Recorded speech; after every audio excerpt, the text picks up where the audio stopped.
can be magnanimous when you write your contract or when you use your contract. So, for example, if you work in the EU, then you have a right to interest on late payments. It's not a great massive amount, it's like roughly 8%. But if somebody pays you late, you could insist on them paying that interest to you and the compensation fee to cover an administrative charge. Or you could simply remind them, give them a nudge and say, about that invoice that you haven't paid, can I have my money? Now, personally, I prefer the clients that pay like that. It's virtually landed in their inbox and it's already paid.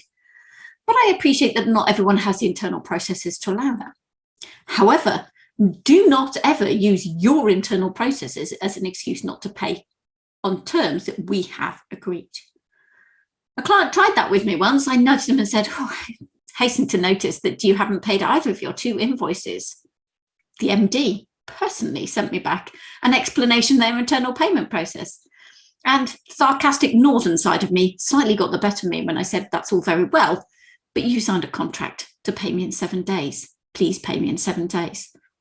The sarcastic bit was I pointed out at the bottom that if they needed any assistance with understanding what it meant to sign a contract or to comply with a contract, that's exactly the sort of training I just provided for them. And maybe I should extend it to their wider staff as well.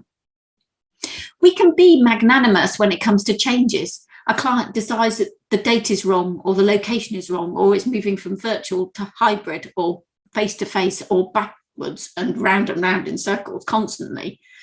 We can say, that's great, we can do that for the same price.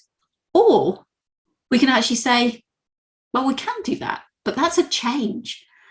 And we need to agree the change because that's now new scope, a new contract, a new deal.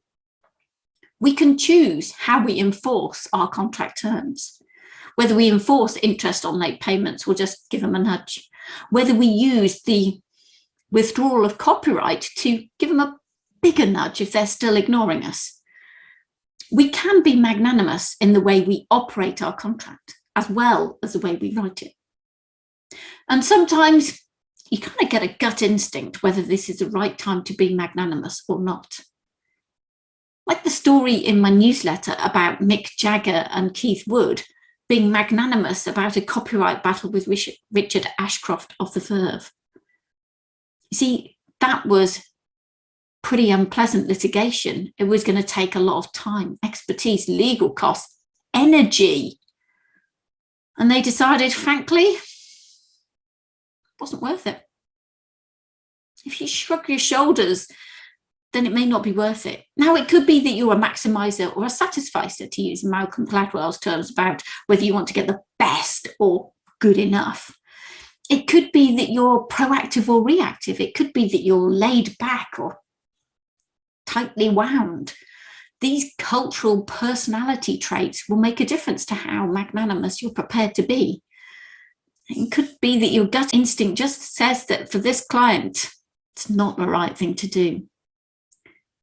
But let's default setting be magnanimity rather than petty vindictiveness, corporate bullying, or just overly commercial without being